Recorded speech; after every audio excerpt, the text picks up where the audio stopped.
Hey guys, welcome to Shigaraki. Today, we're going to see what if Deku unique armored quirk. And if you're craving the best 18 plus Deku content, join my Patreon for exclusive mature stories. Make sure to hit that subscribe button to enjoy the best Moss stories right here on Shigaraki. Ever since that day, Izuku's life went in a downward spiral. His classmates, friends, and his best friend all turned their backs, and in some cases extreme bullying. It came to a single point where the poor boy was at a crossroads. His mother found him once again watching the same video of All Might's debut. His smiling face frozen on the screen as Izuku turned and faced his mother with a broken smile and dead eyes. His hand rose shakily, pointing at the screen, Ichi's Ailway's smiling mom. Tears began slowly stream down his face. "Oh, Izuku." Inko Midoriya's face fell as tears began to build up in her eyes. "What has the world done to you?"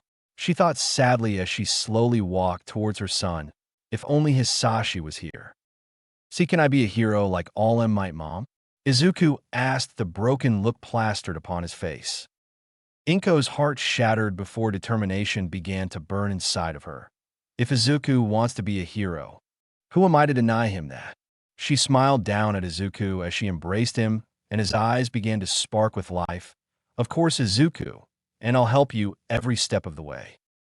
At that moment, life fully returned to Izuku's eyes as he burst into tears, clutching to Inko as if his life depended on it. Smiling softly, she gently rubbed Izuku's back, comforting him. After 15 minutes of crying Izuku, he eventually passed out in Inko's embrace. Picking him up gently, she carried him to his bed and put him to bed. Straightening up, she turned her gaze back to the computer and sat back down at it. Pulling out a weathered call card, she pulled up a video chat program and put in the information necessary. It rang for some time before the call finally answered, and a tired voice in the background grumbled. "Inko, dear." A man's voice came through in the dark as his curly green hair was even more of a mess. "Do you know what time it is here?" "I'm aware, Hisashi," Inko stated in a no-nonsense manner. The now named Hisashi stiffened as the tiredness left his posture. "I know that tone." He grumbled before giving his wife a serious gaze. "What's wrong?" "I'm sure you received the letter by now," Inko asked and got a nod in return. "You need to help him, dear." She gazed over at Izuku, sleeping soundly with a smile on his face. He wants to dearly become a hero. Facing her husband again, "Can you help him in any way?" Staring his wife a moment longer, he leaned back in his chair. He glanced over at the decal for the company he worked for. Vishker Corporation, a company working to help ease living standards with the technology he built Hardlight.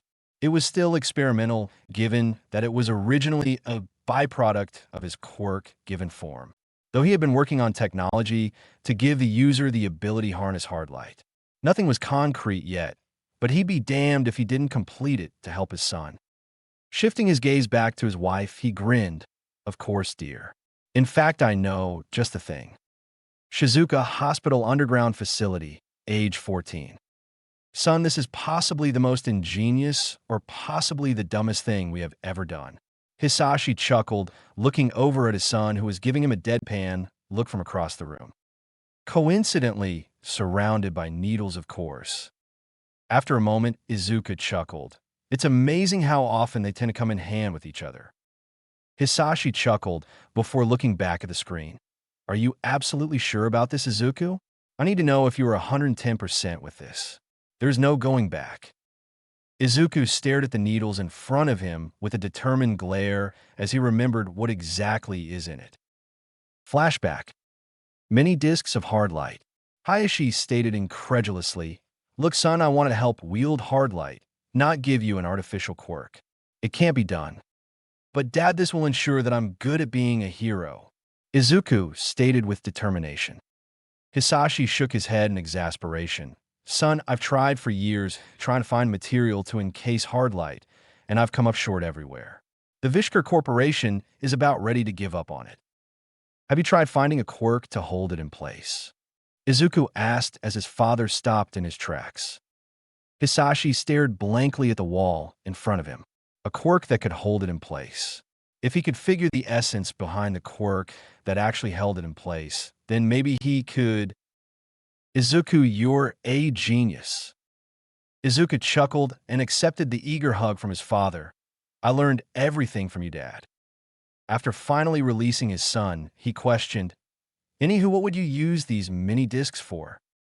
Izuku smiled and responded, Flashback end. I came up with the idea, Dad. Izuku closed his eyes in acceptance. I did all the calculations, I made the program, and he smirked at his dad. I found the material. Hisashi mimicking his son before grumbling, stupid know-it-all kids. I spend years trying to find a solution, and he takes only a week to find one. Giving a humored chuckle, Izuku looked upwards once more before nodding in determination. I'm ready when you are, Dad.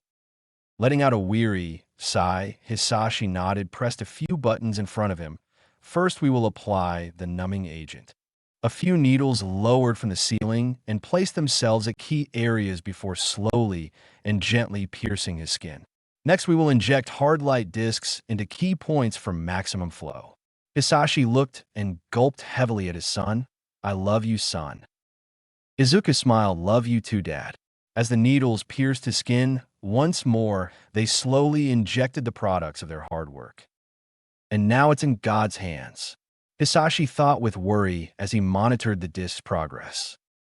The goal of this procedure would change the world, which was why this was top secret. Not even his company knew what was going on. As a matter of fact, he was about to be relieved of duty because it seemed that it just wasn't possible to harness Hardlight like they had hoped. Yet they would still privately fund him for whatever ideas he could come up with for their company. Only a select few heroes were aware of this development, as they wanted to be sure if it was possible. Then, of course, government officials were made aware as well, mostly for helping their own police force. Phase 1. Body assimilation complete. Hisashi stated quietly as he saw the discs flowing freely throughout his son's body. Phase 2. Brain acquisition begin. He stated with a grimace. The easy part was done. They were never afraid of the body portion of the procedure. It was the part where they literally had to give a part of the brain in order for it to work. In order to build, maintain, and use Hardlight in combat, it would take serious concentration and knowledge for it to be viable.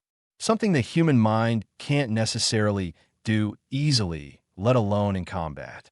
So to counteract this, they developed an AI to relieve the stress and to act as a second sense. Much like Jarvis from the Marvel comics that the Americans used to fawn over. Hopefully, it won't be overzealous and take over the whole brain. He watched with critical eyes as the discs moved slowly up into the brain. It selected the correct portion and began the correct initiation. After an hour of painstakingly watching, the discs began to emit Hardlight. This was to bind it to Izuku's body, essentially writing in the empty space where his Quirk strand was supposed to be. After 5 minutes of pale blue light emitting from his son, the glow receded back into his body, pulsing one last time. Watching with bated breath as his son stirred upon the examination table, Izuku's eyes broke open, flashing a pale blue glow. Blinking a few times, the glow receded, and his iris appeared once more. What once was a dark green was now a pale blue. He gazed around the room, taking in the details, as it looked as though he was looking through computerized lens. Measurements changed constantly as he gazed around. A small grin began to pull over on his face. It actually worked. Izuku thought with glee. Good afternoon. A feminine voice stated. Izuku blinked. Huh? I am your assistant's interface. Yui.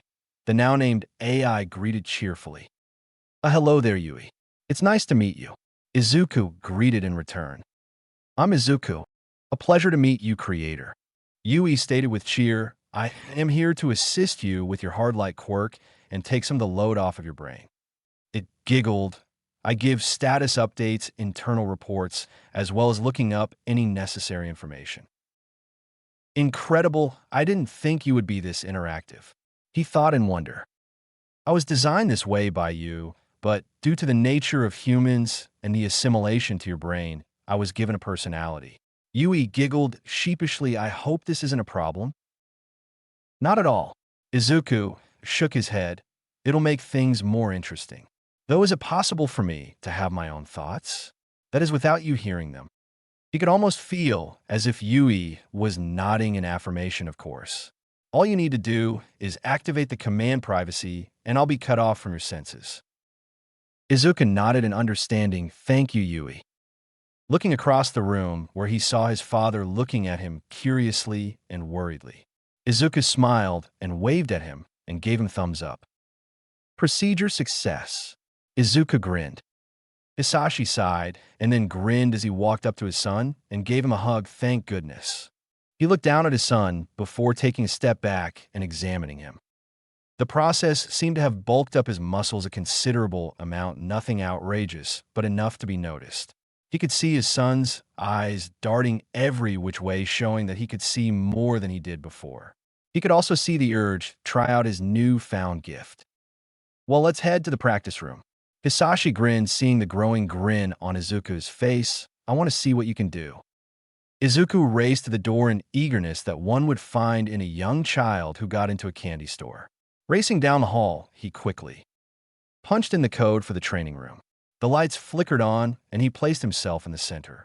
A short few minutes later, Hisashi walked into a side room and sat down at the monitors in front of him. All right, Izuku. Hisashi's voice echoed in the room. Let's start easy. Produce a Hardlight disc for me. This should be the first step, as that will be your conduit for a majority of your skills. Izuku nodded, right? He looked down at his hands. Any ideas, Yui? I suggest pinching your fingers together and slowly opening them, thinking about the disc. I'll handle the design. Yui stated with obvious eagerness in her tone. Nodding in understanding, he did as instructed. He began to feel energy build up in his fingertips. He slowly opened them, revealing a slim black disc with a glowing blue edge growing in size. Izuku stared in amazement at the disc in his hands. Slowly moving his hand, he grabbed the disc and found it fit perfectly into his hand. Looking across the room, he found a target in the distance. Instantly, a path appears, showing the most optimal path and the force required to at least make it hit. Increasing the force changed the path, and Izuku saw the amount of force his body was preparing to unleash. Holding the disc out to the side, he set himself in a stance and threw the disc at the force that was calculated. It soared towards the target before and punched into the wall, burying the disc halfway. A grin plastered itself onto Izuku's face. This is going to be fun. Why me? Izuku thought to himself as he lifted his blank gaze up at his childhood friend. Katsuki glared down at the insignificant nerd in front of him. Who the hell do you think you are, Deku? Izuku rose an eyebrow. I'm Izuku Midoriya, but I'm sure you'll say otherwise. Katsuki felt his pulse surge as a small explosion erupted from his hand. I'd watch your tone, you quirkless dumbass. He grinned savagely and rose up his hand, sparking off a few more explosions. I'm more than willing to give you incentive to shut your mouth. Letting out a tired sigh, Izuku stood and grabbed his lunch. Whatever. He began walking out of the room until he looked back. I could care less what you think of me. Izuku looked to the side. After all, you've made it perfectly clear. His gaze shifted to the window.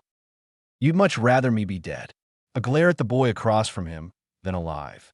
With that, he walked out of the room, leaving a seething Katsuki behind him. Fucking nerd. Katsuki roared internally. I'm the only one from this school who's going to UA. Tell me again, Yui, why I don't show off my quirk? Izuku thought exasperatedly as he gazed through the rack for some music. Yui giggled in response because it would raise unwanted attention and unwanted questions. Even though you're registered, it would be better it didn't get out until you're in high school. Several reports, news clippings, and stories appeared in front of him as he continued his search for music. There have been several cases of belated quirk developments in the past 15 years. The last one was 2 years ago at the age of 22. His quirk was levitation. It awoke when he was falling from a 10-story building that was under construction. He was at the time a welder. Izuku nodded internally. So we're going with it appearing during summer vacation and coming into contact with mom and dad's quirks. That's right, big brother. Yui giggled. Shaking his head in amusement, he continued looking through the music rack. He just couldn't seem to find anything that piqued his interests. He walked down the aisles aimless until he came across a girl plugging in her earlobe. Blinking a few times, Izuku took a closer look and found that her earlobe was shaped like an auxiliary jack. Having felt his stare, the girl's bored gaze shifted onto Izuku as she rose an eyebrow. "It's rude to stare, you know," the girl stated, sounding bored. Izuku rose up a hand in apology, adopting an apologetic look. "Ah, forgive me, I didn't mean to stare, it just took me a minute to register what you were doing." The girl shrugged, a semi-amused smile on her face. "It's all right, I guess, no harm done." Izuku sighed in relief and held out his hand. "Izuku, Midoriya," he said with a smile. Smirking, she grasped his hand. "Kyoka Jiro." She turned back to the rack in front of her. "So, what you looking for? Rock, jazz, blues?" Izuku gave a non-committed shrug. "I honestly don't know." He frowned, gazing at the music rack. "Nothing is really sticking out. I've listened to plenty of demos." A small glint fixed itself in the now named Kyoka. "Oh." A small smirk split across her face. "I'm sure I can find you something you'll like." So began Izuku's swan dive into the abyss of Kyoka Jiro's music knowledge. He idly wondered if this is what it felt like to deal with him and his father on a daily basis. If so, how in hell did his mother survive dealing with him? Though he would later admit that seeing the excited look in Jiro's eyes was endearing and, dare he say, cute. After an hour of a grand tour through the music store, Izuku left with no less than 20 CDs and a promise to keep in touch with Kyoka over the summer. It was late in the evening when Izuku was making his way home. He had missed a train by a few minutes, and the next one was delayed by an hour due to railway maintenance. Sighing at his misfortune, reluctantly took the long way home after texting his mother and father that he would be late. Pulling out a CD, looking at the band, it read Bradio. Giving a non-committal shrug, he made a HL disc and placed the CD in the middle. As it began to spin, it played the music in his mind, as if it was surrounding him. Lowering the volume a bit, he proceeded to walk home. Nodding his head to the beat, he shifted his gaze to the hospital facility nearby. It was one of the larger ones, and according to the research that Yui posted in front of him, it was rather unpopular as of late. Prices had gone up for heroes, and such with the lack of funds from them, civilian prices had gone up. Dismissing the articles, he proceeded walking home lazily before a small yellow blur collided into his legs. Taking a small step back, he looked down and saw a mop of bluish-white hair and two small arms grabbing his leg. "Whoa, slow down there, what's the big rush?" he stated with a chuckle as he kneeled down. "Now, let's see your face." Their face unbared themselves from his leg, and he saw wide, scared eyes. "Hey now, no need to be scared, you're not in trouble." He rubbed her head softly, feeling her tense underneath his hand. He stopped. "Now tell me why you were running." Yui do a full scan on her. "Something doesn't feel right." "Understood." Yui responded seriously and let a bit of Hardlight leak out to scan the girl in front of them. Meanwhile, the tiny girl shakily held his gaze while her lip quivered. Tears built underneath her eyes. "I don't wanna go, be back." She sniffled. "Be big, brother." Yui stuttered with apparent distraught. "She's covered with wounds from needles and scalpels. Her blood count is extremely low." Embracing the girl, Izuku gently patted her back before pulling her up with him as he stood and began to walk back the other direction. "Yui, contact the closest hero agency. We need to get her medical attention and someone to look into this matter." "On it." As the Hardlight user walked away, he gazed back down at the girl in his arms and gave a small smile. "Don't you worry, your little head will get you some help." Her eyes pierced his with hope that her torment would be over. "Big brother, a hero has been deployed. Hero Erasure Head is inbound," Yui informed. "Excellent job, Yui, thank you very much." Izuku let out a sigh of relief. "Big brother behind you." "Ah, there you airy." The little girl jerked in Izuku's arms. "Why are you being such a troublemaker?" Izuku shifted his head and eyed the stranger behind him before speaking. "Can I help you, sir?" Keeping his voice calm. His enhanced sight could see the man's body was tense as a coiled spring. The fur-lined coat and dress clothes could not hide it from him. His peculiar breathing apparatus was also incredibly creepy. Yui, profile scan. Yes, you saved me the trouble of finding my daughter. He gestured towards him. Thank you for finding her. His voice turned stern. Now, Eri, apologize and come here. We have yet to finish your checkup. Izuku's gaze intensified and held firm before looking down at the girl in his arms, and his heart froze. The little girl was petrified, her tiny hands gripping his shirt for dear life. Her eyes portrayed her fear as she gazed up at him, pleading desperately not to let her go. Erase your head, ETA, 5 minutes. After a moment of silence, profile matched. Katsuki, suspected villain leader of the 8 Precepts of Death. They have been suspected of criminal activities, but no proof has been brought forward.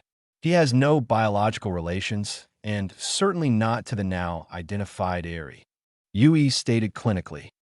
Izuku's gaze fixed itself back on the now named Kai before speaking, I don't believe you. Surprise appeared on the man's face. Care to repeat that. Kai stated eerily calm. I said I don't believe you. Izuku's face shifted into a frown. This little girl is terrified of you and obviously does not want to go back with you, tightening his grip around Eri. If you want to, you can follow me to the nearest police station. He felt Eri relax in his embrace. After all, if you're a father, then there should be no problem. The growing grimace on Kai's face showed itself. I'm warning you, boy, you don't want to do this. Not with me. He held out his hand. Now, give me my daughter, or I will teach you a lesson you won't soon forget. Determination set. Izuku fixed his stance. Now, I'm warning you. He let a disc silently form in his hands as he shielded Eri aside. I'm going to the police station and filing a children's abuse report. His eyes glowed brighter. You can back off or follow me. A look of murder exploded across his face. You filthy mongrel, he shouted and slammed his hand onto the ground. Tensing, Izuku launched 2 discs in front of him, forming a blue-tinted shield in front of him. After a few moments of silence, Kai looked down at the ground in angered confusion as nothing happened. Why isn't it working? Kai growled out. That would be because of me. A gruff, tired voice echoed from above. Izuku's head jerked up to the nearby building and noticed a man perched upon it. Shaggy black hair stood on end as it defied gravity. Yellow and black goggles covered the man's eyes. A loose-fitting black suit covered the man's body with a white, loosely wrapped binding wrap around his neck. Erase your head. Izuku let out a sigh of relief. The hero, without shifting his gaze, spoke. Are you the one that call? He received a yes. I give authorization for self-defense and usage of Quirk for said defense for you and the child. He jumped down to the ground without removing his eyes from Kai, who was visibly shaking in anger. For now, I'll take care of him, or at least be a part of the assist. Izuku's face scrunched in confusion until he saw Kai's face widen in shock before slumping into unconsciousness. Thank you, Erasure. Head. The top half of a man appeared out from behind Kai as it took the form of the ninja hero had shot. Your quirk makes life easier. Erasure Head grunted as he finally closed his eyes. Next time, do it sooner, you know I get dry eye. His hair slowly falling down from its upright position. Such a shame, really. Izuku chuckled internally. Erasure Head turned and faced Izuku lazily. Wait here for the moment until the police arrive with a detainment unit. Edshot walked quietly up to the group. In the meantime, can you give us an explanation? He looked at the shivering girl in his arms as she continued to stare fearfully at the unconscious man in the street. It'll make things a lot easier. Izuku nodded and absently rubbed Eri's hair. Right, well, I was just heading home after missing my train. Midoriya household, a week later. Oh my goodness, she's adorable. Inko squealed while rubbing her cheek against Ares, who was wondering what exactly was occurring. Meanwhile, Izuku and Hisashi were standing off to the side with exasperated smiles. After the authorities arrived and detained the villain, a long discussion began on who would care for Eri. Her parents were dead, and her grandfather was nowhere to be found. When the option of putting her in one of the orphanages came up, Eri acted up and accidentally activated her quirk. The apple she was currently eating had disappeared not until after it refilled what had been eaten. To say everyone was stunned was understatement. It was decided then for both Eri's safety and other children, she would need a foster family that would help her control her quirk. Izuku immediately offered his family. Inko always wanted a daughter, and Hisashi was a scientist and a doctor. Then with Hardlight, user's own quirk, it would be no problem raising Eri and helping her with her quirk. After a few phone calls, red tape, an ecstatic Inko, and emotional Eri was. Now, a Midoriya, and affectionately called Izuku Big Brother, much to Yui's and Inko's enjoyment. "Mom, please be careful," Izuku gently chided. "She's had a tough time, don't scare her already." "I'll hush you." Inko pouted and hugged Eri tightly, her blank face slowly turning blue as she struggled weakly in her grasp. That's all.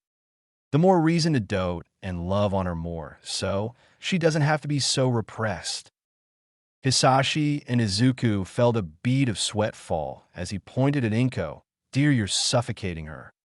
Inko blinked and looked down to see the spinning eyes of Eri as her head lolled side to side, a deep shade of blue. "Oh dear. Eri, don't go to the light." Shaking Eri as she cried. Izuku chuckled as he walked upstairs to his room. Inside, it was a typical teenager's room aside from a bit more tidiness. His hero, merchandise, sat upon shelves in signature poses. Shuffling over to his computer, he sat down in his comfy chair, opened up an semi-empty drawer where he found his CDs.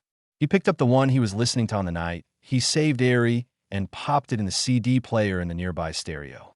Rolling back to the desk, he opened up his personal files on Heroes. Clicking on two of them, he brought Erase Your Heads and Edge Shots files. All the notes he had on them were astounding, given that the two heroes really preferred their privacy. After adding a few more, given the live demonstration he was given, he closed them and leaned back into his chair, gazing up at the ceiling. "I'm glad that they got there when they did." Izuku gazed at his hand as a black disc formed and glowed blue at the edges. "His quirk is the good counter to mine." A miniature block formed from Hardlight appeared in his hand. Anything I made could have been destroyed and integrated into him at any point. He let out a sigh as he dismissed the structure and disc. "I need to improve myself and my quirk." Improving your body would definitely increase your Hardlight capabilities, big brother. Yui agreed, showing charts of Izuku's internals. It would increase the amount you have in your body, and the more you exercise your quirk, it will increase your efficiency of using said reserves.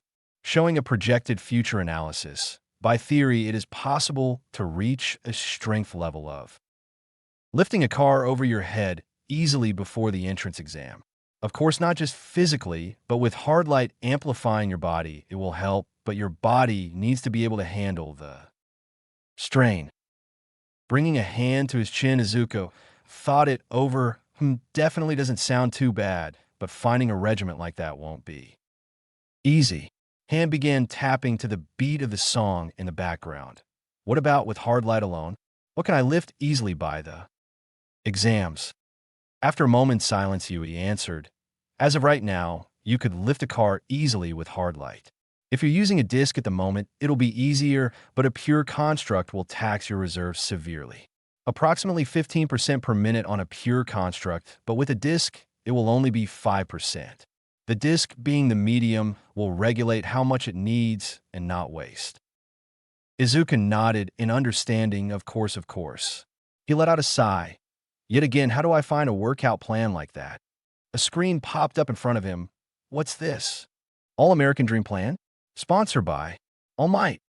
While the post was jokingly put up by the hero, he challenged anyone who could send in day-by-day proof that they followed this plan, they would receive an award. Yui explained the exercises in here are doable, but they would break lesser men, let alone teenagers. Yui giggled, but with Hardlight, this is more than doable. In fact, she brought an image of Dagoba Beach. This would be the most optimal place to train. It showed multiple trash heaps and anything from old cars to refrigerators. It has all the room we could need and perfect material to practice with. That follows All Might's workout. It's almost like he was hinting towards it. Izuku grinned and spoke aloud. That's because he was He enlarged the picture and mapped his route to it. He's always been a preacher about the origins of heroes. They all started out doing community service. You have to give before you can receive, but most importantly is you don't expect anything in return. That's the makings of a true hero. Dagoba Beach, following morning. Well, I have my work cut out for myself. Izuku chuckled, seeing the mess that was once a beautiful beach. Yash, he took off his jacket and began his stretches. All right, Yui, prepare a full day of diagnostics. The first month is pure physical workout. Creating 2 discs from his hand, he gently threw them into the air where they hovered a distance away. These would act as cameras to record his work ethic and, of course, for safety purposes, to warn him of dangerous debris. Recording in progress, vitals monitored, and Yui giggled. Cue music, spoke a grinning Izuku. In the words of Bakugo, "Fuck America!" Izuku shouted mentally as he lay panting on the ground, his heaving with effort. It hurts to breathe. He wheezed. Now, big brother, it isn't that bad. Your muscles are already healing thanks to the Hardlight de-stressing and speeding up the necessary processes. Yui giggled as she admonished her creator. You knew this would happen, but congratulations on completing the first day. Only 8 months and 28 days to go. Izuku whimpered. Midoriya household, 7 months later. So, you're telling me you've working out the whole time? Kyoka questioned incredulously, her face betraying her amusement. Most would try not to push themselves so hard right before such an important test. She adopted a blank face, seeing Izuku on the floor, let alone exercise when they're supposed to be talking with their friend. Izuku chuckled as he stood up, rubbing the back of his head, sheepishly. Sorry about that, you caught me in the middle of a set, and I wanted to finish. Kyoka shook her exasperatedly. How do you deal with him, Yui? She chuckled. I certainly don't see how. It's a test of patience, Yui stated, giggling her form, standing on a hovering disc by the computer. A few months into his training and Eri's adoption, she had began to ask about his quirk.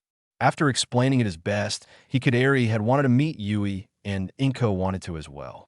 Seeing no problems with it, he began to work with Yui in creating an avatar so she could have a physical form. After a few days of trial and error, they were able to pull it off. Thus, Yui became a regular guest in the household. Izuku grabbed his chest in mock hurt. My own little sister turned against me. He exaggeratedly fell onto his bed. Whatever shall I do with my life now that she has forsaken me? Dramatically throwing his arm over his eyes. I'll still love you, big brother. A white blur ran into the room, colliding into Izuku's chest. Oh, oof. Izuku jerked up as air left his lungs. Eri. Izuku rasped as he tried, getting air back in his lungs. You're home early. Did lessons go well? Eri looked up with a large grin on her face, nodding excitedly. I can control it at will now. I only need to go once every 2 months. That's great, Eri. Kyoka cheered. Exclamation point. Eri giggled and hopped up to the computer. When are you going to teach me to play the guitar again? I've been practicing my scales. Kyoka laughed. Hopefully in the next week. My school should be out by then. Yay. Eri cheered and giggled, her hands thrown into the air in excitement. Izuku chuckled. Sounds about right. My school lets out around then as well. He looked over at his backpack in the corner of his room. Speaking of, I'm due to finish my homework, so you know what that means. Oh. Izuku felt a sweat drop fall down his face. You two hang around each other way too much. Kyoka let out small giggle. I'm not sure what you're talking about, but you're right, I got some stuff to finish. She looked over at Yui and Eri. I'll see you two around, and try to keep your brother in one piece. Oi. See you later. Kyoka smirked as Eri and Yui said their goodbyes, letting out an amused sigh. Later days. Izuku ended the call and slumped into the chair. His training had definitely taken a toll on his body. He had plenty of scars from the sharp debris that he cleaned up. Though it wasn't without reward either, he definitely attained muscle mass. Yet to both his and Yui's surprise, they had exceeded their original expectations. They had undervalued the regeneration process of the discs in his body. and thus had doubled the outcome. He could now, by himself, albeit struggling, lift a car over his head. Coursing Hardlight through his body enabled him to lift 3 with ease. In matters of efficiency, he had gotten loads better at make efficient pure constructs. While I still taxed him, he was down to 10% consumption. While if he used a catalyst, it was down to 2%. Definitely excellent progress in an 8-month period, and he had a whole other month to improve. Though he had a problem with that. Dagoba Beach had been cleared. Halfway through the last month, he had officially cleared the whole beach. It had been one hell of an achievement for him, really. It hadn't even crossed his mind when he got up that morning. He had gotten up at the ungodly hour of 4 in the morning and jogged down to the beach. When he arrived, he had to rub cold water in his eyes to make sure he hadn't been dreaming. The beach was clear, not a single piece of scrap metal or trash in sight. So he decided to do what he could for his exercises. Clicking on his computer, he pulled up the picture he'd taken of the beach. I have to admit, he chuckled, checking out the footage he had taken as well. That view is a reward in on itself. After closing the files, he quickly began to work on his homework. He had never let his studies falter, not that his parents would let him anyway. Couldn't be a bad role model for Eri now, could he? A skeleton of a man stood outside of lovely 2-story home, nervously adjusting his tie. His suit 3 sizes too big hung on gaunt frame, humorously, and his golden hair looked unkempt but still taken care of. When he was told that someone had sent footage, he hadn't actually believed it. The workout he had made was meant to break men, and any who could actually do it were more than capable for helping his needs. Yet he still had to measure his drive and character. He approached the door and knocked. After a few moments of silence, the door opened. Inko blinked at the unique man in front of her. He looked harmless enough and had a gentle aura about him. Can help you, sir? The man cleared his throat and spoke surprisingly deeper. Yes, my name Yagi Tashinori. I'm from the All Might Hero Agency. He stated, seeing the look of shock on her face. I'm here to speak. With. He looked down at the name on the card, Izuku Midoriya. He looked back at the still shocked woman. Is he available by any chance? I am. Inko tried to desperately to get her thoughts in order. All Might's agency. What could they want with Izuku? Did he do something wrong? Seeing the look of worry, Yagi quickly intervened, his sunken blue eyes portraying amusement. I can assure he is not in trouble. In fact, I'm here with nothing but good things. Inko nodded unsurely, but nonetheless went inside the house. Please come in, I'll get Izuku, and make some tea. Pardon the intrusion. Politely, Yagi entered into the comfortable home and glanced around, taking in the scents and pictures in the entryway. You have lovely home, Mrs. Inko turned around, bowed her head apologetically. Forgive me, I'm Inko Midoriya. Thank you very much. She peered into the nearby living room and spotted Eri peering over sheet music, holding a small guitar in her hands. Her tongue poking out cutely. Eri, dear, can you go get your brother? He has a guest. Looking up, Eri nodded in earnest and set down her guitar. Okay, mama. She quickly stood and ran up the stairs. Inko smiled and gestured towards Yagi. The kitchen is just down the hall. I'm sure it can be discussed there. Of course, of course. Yagi agreed, nodding his head in consent. It's not like I'm going to offer on the spot. This is only to see if he is a right choice. Following the mother, Yagi entered into a spacious kitchen with an open area for a dining area. Inko gestured toward the seat in the dining room, and Yagi gratefully took a seat. He rested his arms onto the table and waited patiently. After a few moments, small steps were accompanied by heavier few steps as Eri came into the kitchen, where she went to her mother's side, watching curiously as Izuku came into the kitchen as well. His eyes curious as looked to his mother expectantly. Inko gestured to Yagi on the table, watched Izuku intently. Izuku, this is Tashinori. He has to speak with you. Izuku rose an eyebrow, looking at skeletal-looking man, before smiling. Pleasure to meet you, sir. Izuku Midoriya. He walked over and extended out his hand. Forgive me if I don't remember, but have we met? Yagi stood and shook the young man's hand, shaking his head. I do not believe so, young Midoriya. Strong hands, but not uncomfortable. Izuku nodded and walked around to the other side. Well, still a pleasure to meet you, sir. He sat down facing Yagi. How can I help? Yagi chuckled before explaining. I'm here from All Might's Hero Agency. Seeing Izuku's surprised look, he continued. We receive your footage of you following All Might's workout plans. As such, I came to congratulate you on finishing the rigorous training.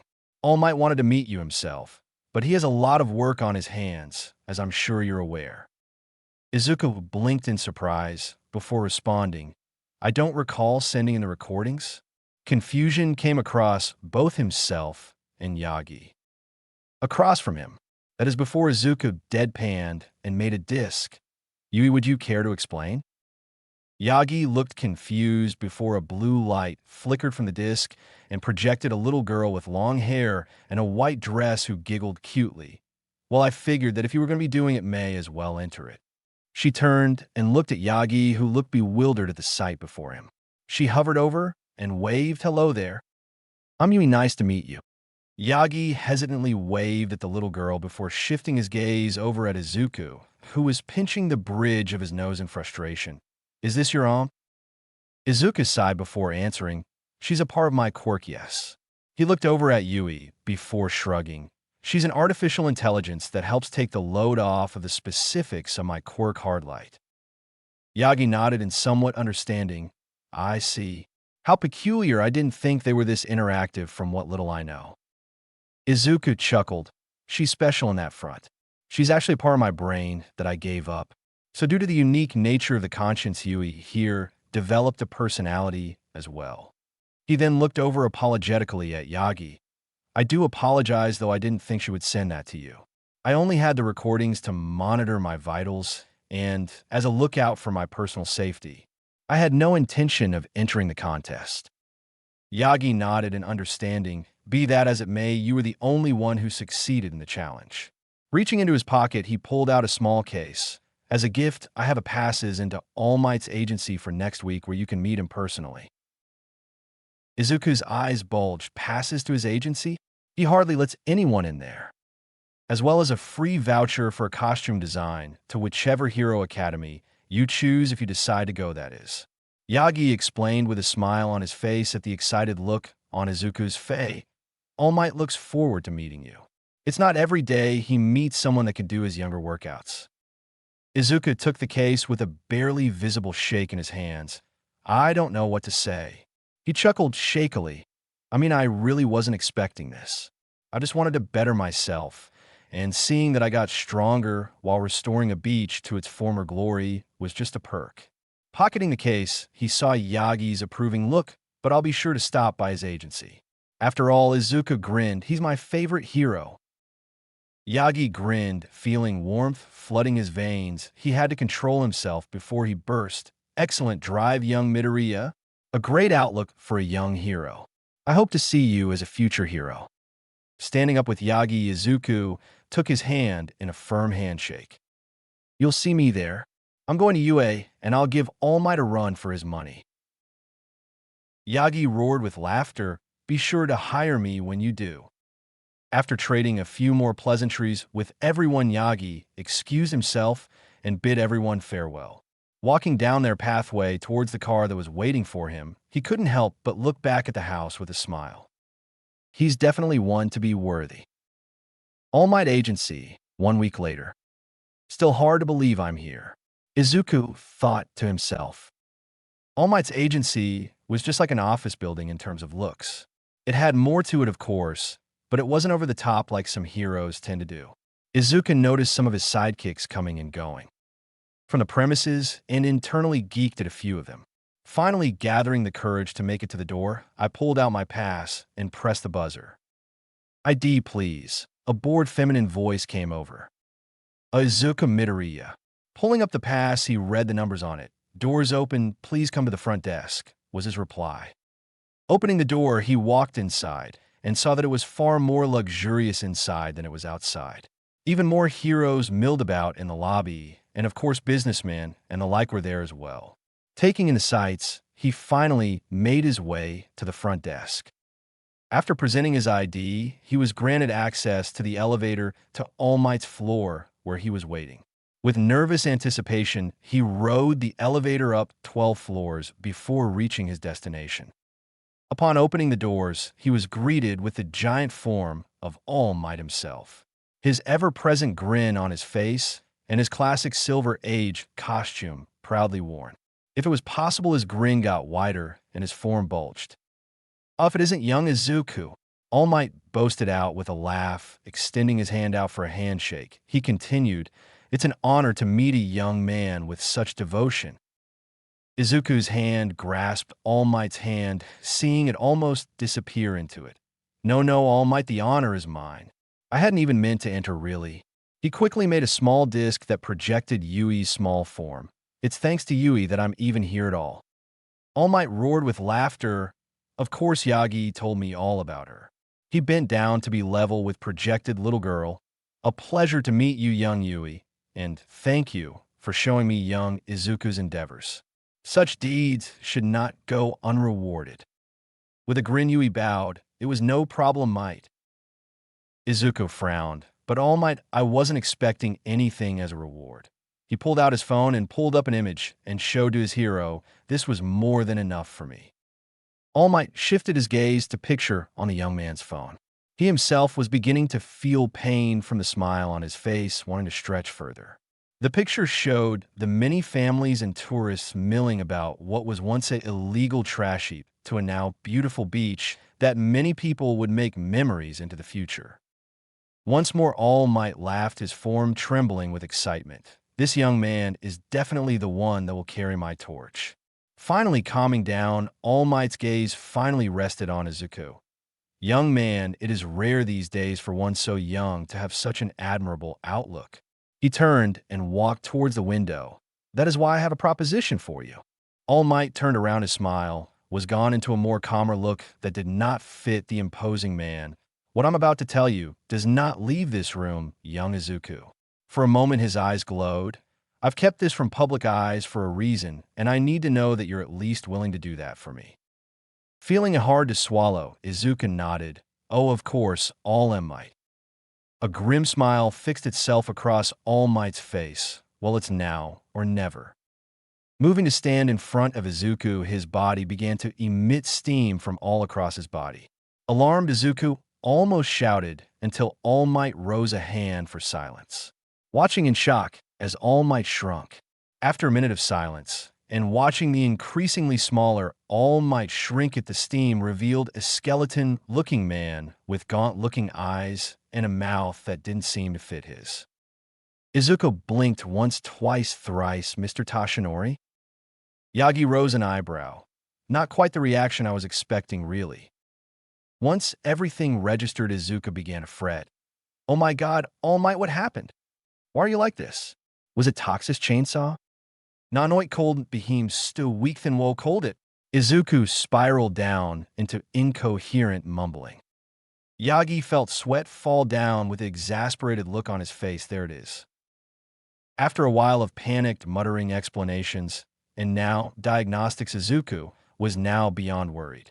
This skeleton-looking man was All Might the All Might, and he was on his last legs. The symbol of peace was slowly fading away. Izuku, now adopting a clinical look, gazed at the vitals that was in front of him. "You shouldn't even be alive," he stated bluntly, with a stoic-looking Yui floating next to him. "You only have a lung and your stomach is gone." He gazed at All Might with sad look. "I can't imagine living like this." All Might let out a tired sigh as he finally sat on his desk.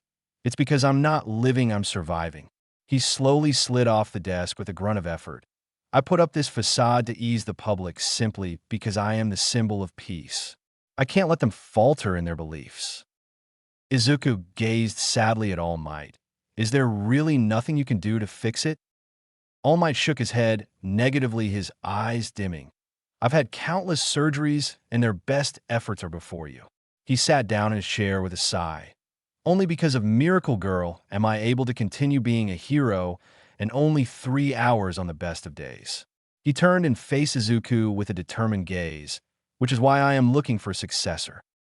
This caught Izuku's attention. "Successor? There has been much debate about my quirk, yes." All Might received a nod. "That is because I have purposefully avoided answering it." Now I will tell you. It's called One for All. He felt his heart rate jump just at the mere statement of his quirk. It is very unique. It is a quirk that can be passed down to a chosen successor and constantly stockpile power. He stood and walked in front of a shocked Izuku.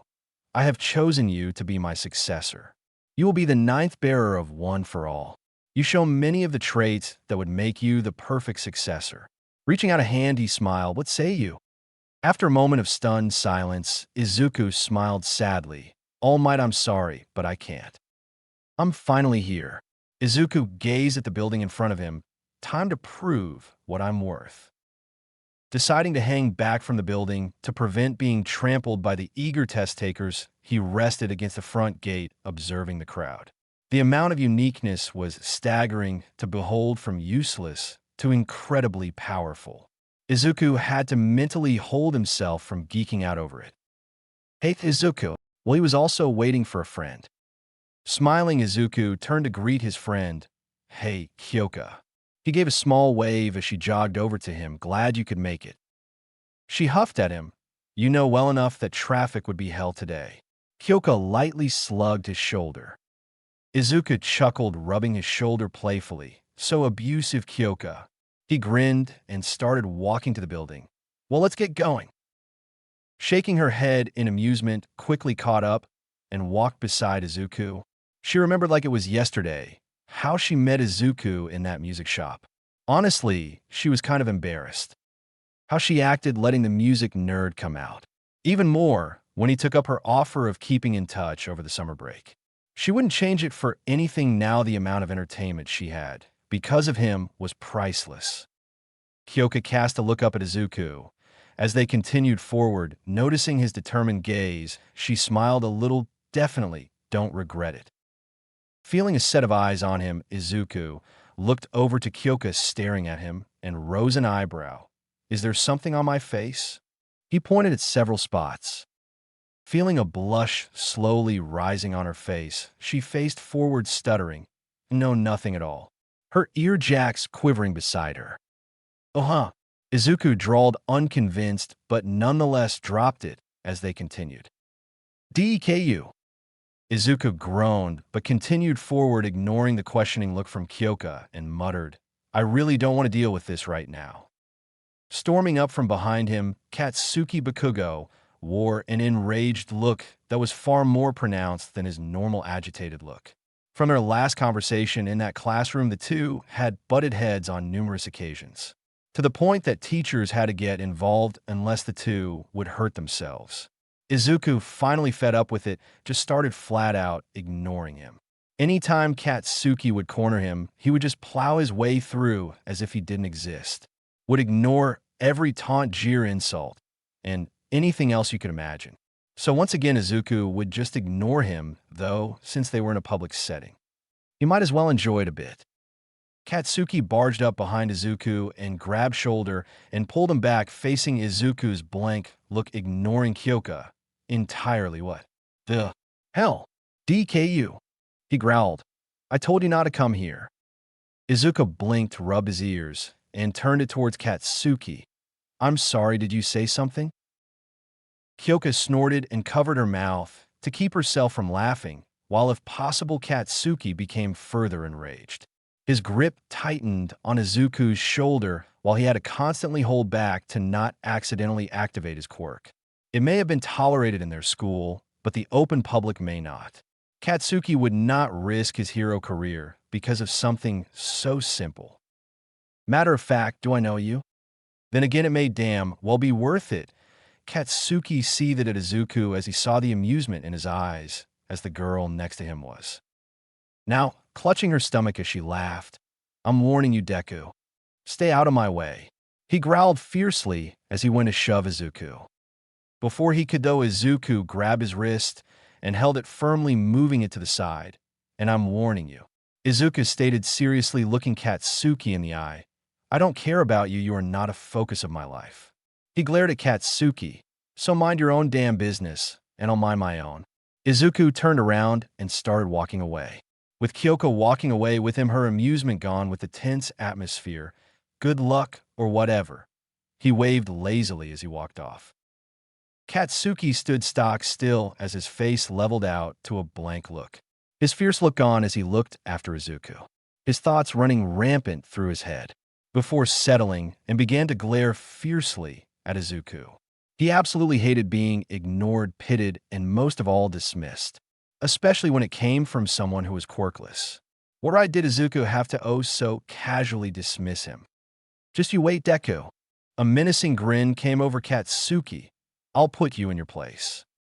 After a tense-filled morning of test papers and poor seating arrangements, Izuku finally found himself in front of one of many testing sites for UA milled about the area where many student hopefuls psyching themselves for the upcoming battle, letting a few deep breaths as he awaited the doors to open.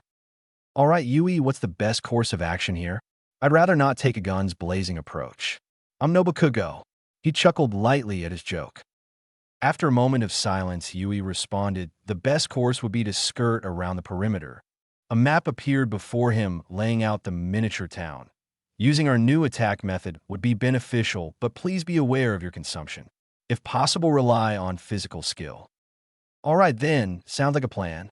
Izuku replied, quietly putting a bit of energy into his legs. He slowly crouched into his starting position strides. Strides. Like making the board. He allowed a calm breath as he waited. Go. Like a bullet out of a rifle, he shot off, leaving a stunned crowd behind him. Izuku shifted himself sideways as he entered the gates, his foot finally touching ground, sliding against the pavement, slowing him down before he flexed and shot off, following the perimeter. Back at the gate, the crowd stood, gawking at the sight. What are you waiting for? There's no countdown in real life. Shaken from their stupor, all ran towards the gate's precious time ticked away. Predictably, they all ran to the center of the city, and thus began chaos. Meanwhile, Izuku was facing several two-pointers as they charged at his form. Making two discs, he let the edge glow brightly with a pale blue light.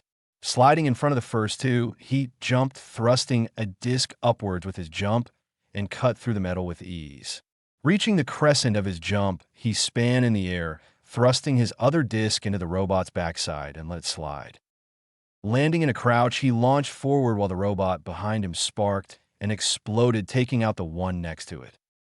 Eyes already focused on his next target, Izuku launched forward, dodging projectiles with a flow of ease. Upon approaching the next three two-pointers, Izuku threw one disc straight at the one on the side, cutting its head off. Turning in time, grab hold of a robotic arm while simultaneously using his other hand to cut the other robot in half. When the robot Izuku was holding went to use its free arm, Izuku's previous disc came flying back into Izuku's waiting hand, cutting straight through the other two-pointer. Smirking, Izuku looked up to see three-pointers locking their weapons upon him. Say, Yui, want to try out Project 36? Yui let out a sigh, shaking her head. You can, but remember efficiency, big brother. Of course. Smirking, Izuku let go of the disc in his right hand and slid it through the middle. As his disc slid over his arm, became encased in black as it transformed into an open-ended cannon. Shifting his new hand cannon upwards, he braced his other hand onto the cannon as he took aim. A blue light began emitting from his arm as he charged his attack. When the three-pointers launched their missile, Izuku launched a condensed blue orb. Passing the missiles, it collided with the first three-pointer in the middle. Once it connected, it exploded outwards, catching the other two in process. Smirking as his arm reverted back to normal, Izuku clapped his hands together and spread them wide as a blue hardlight barrier spread before him. The missiles collided into the barrier, covering the area in smoke. A moment of silence ensued before Izuku dashed out of the smokescreen and continued on his hunt. While that takes care of the perimeter, Izuku wiped the sweat from his brow as he gazed back at his path of destruction. That makes 56 points, Yui stated as she monitored his vitals. Your vitals are clear and healthy, and you are currently at 76% capacity. Izuku grinned, not too bad at all. Stretching his legs a bit, he prepared to start running towards the center of the city. May as well make my way back to the gate. Pick off what I can. With a plan of action, Izuku took off, buildings blurring past his strides. Upon approaching the center, he once again appreciated his plan of action. It was total chaos, people rushing around in a panic, stealing each other's points, and quirks flying around with reckless abandon. Izuku scowled a bit at the display. They're supposed to be calm and collected. Izuku shook his head in disappointment. Just because it's hard to get into UA doesn't mean it's alright to do this. Deciding it would be safer to just head back to the perimeter, he began to turn back before noticing a boy heave 2 3-pointers off a side, a building, not noticing a young girl below him fighting off 2 other ones with her incredible acrobatic skills. She prepared to jump again, but the rubble beneath her shattered. Losing all momentum, she crumpled to the ground, looking on as the 2 3-pointers in front of her took aim and fired missiles, while the 2 from above were about to come crashing down on top of her. Her eyes were wide in fear as she saw this all at once before she clenched them together, bracing for the inevitable impact. After a moment, her hearing was assaulted with loud explosions and the ground shook beneath her, but oddly enough didn't feel any impact upon her person. Opening her eyes, they widened in shock as she saw a young man in front of her and passively noticed they were surrounded by a blue light. Izuku, however, was seething. If he hadn't been there, it would have been likely this girl's chance at being hero could have ended before it had even started. Letting the barrier down, seeing the area was safe as it could be, he glared at the rooftop, which had the hero wannabe at the top peeking over nervously before cowering back behind the ledge. TCH, Izuku hissed before shifting to the girl behind him. Are you all right, Ms.? The girl stared blankly up at Izuku, but still looked thankful too. Call me Sue, Karo. Izuku smiled and held out a hand for her. Well then, Sue, you can call me Izuku. Suyu took the hand, stood, still having to look up to Izuku. Thank you for saving me, Karo. Pay no mind. Izuku waved it off and smiled. Well, if you're all right, I'll let you continue on. Izuku crouched with a grin and waved one last time, later days, and took off, leaving Tsuyu staring blankly after him. After leaving Tsuyu, Izuku made off towards the middle ring of the city, keeping a close eye on the chaos of Inner City. Eyeing the timer, he gradually made his way back to the gate. When it hit the 10-minute mark, he was about one more stride from the gate when the ground shook. Turning towards the commotion, Izuku's eyes widened considerably at the monstrosity that appeared in the city. Buildings tumbled down around it as it began its warpath towards the epicenter of the pseudo-city. Frowning, he took off back towards the center of the city, taking to leaping on the sides of the buildings to avoid being tripped. After one last leap, he landed and slid back on the ground, watching as the hero candidates ran for cover. After all, it was the 0-pointer. There was no benefit in facing off with it. Of course there's no benefit. Izuku muttered internally. Any fresh student would run from that anyway. He frowned. So what's the point of it? Getting ready to stride away, he was stopped by a single sound ow. Izuku's head snapped back towards the sound and felt his blood run cold. A young brunette was trapped beneath a slab of concrete, with her hands buried underneath another. The giant robot's path led directly to her. He could see her struggle to get her hands free in a likely attempt to use her quirk. With a split-second thought, 2 discs sprung from his hand as he bolted towards the down girl. Sliding to a quick stop in front of the girl, and quickly lifted the slab of concrete on her hands. Quickly going to the other slab, he was able to lift, and the girl was quickly freed. Now problem 2, he cast his gaze around and noticed several other students in the same predicament. Some were even unconscious, and the robot was on a warpath straight for them all. Looking back, he noticed he was alone as the other students had run off after the robot had appeared. TCH. Izuku tisked angrily as he gazed back down at the girl to his immediate right. I see, can't walk. The girl whimpered, tears in her eyes. My ankle. Izuku glanced down and saw that her ankle was bruised heavily and swollen. Not good. She won't be able to walk like that at all. Shifting his gaze back up at the robot, he grimaced, and of course its sights locked onto us. Yui, Project AC. The girl looked up in confusion before he heard Yui's voice. but big brother, that'll leave you defenseless. I know that, but that's all I got at the moment to take care of this. Clapping his hands together, several discs were made and began to move around and took key places as they changed shape into large twin barrels.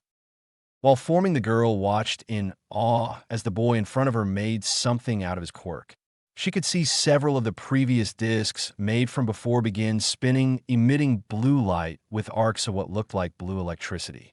She watched as Izuku slid his hands into the ends near him and the audible click that came with it. The barrels rose before a two-legged stand appeared underneath the weapon. The blue was becoming brighter, and the electricity sparked more frequently. Izuku gritted his teeth before muttering, "Definitely going to need a buffer for that." He jolted as another spark shocked him. He grunted and began to pour more energy into the weapon. Energy at 35%, 30%, 25%, 20%. If you put any more in, Big Brother, you'll shut down. Yui shouted, obviously distressed. Plus, Ultra, Izuku grunted out, just a little bit more. He looked up to see the robot begin to move his hand down to smash them before he whispered, "Now." Teacher Observatory, a few moments ago. The teachers watched passively as the students on the screens went about fighting their robotic enemies. Some obviously disappointed in the candidates in their behavior in the fake city, while others were watching in amusement, boredom, or interest at the few standouts. While a small rodent bear walked into the room with a cheerful smile on his face. "Well now, everyone, how are the candidates so far?" His tone cheerful even when he received merely grunts from his staff. A broad-shouldered man looked over to his boss, a little peeved, still about the same every year. Absolute chaos in there, while a few smart ones branch out or work together. Honestly, Nizu, we should think of something else for our exams.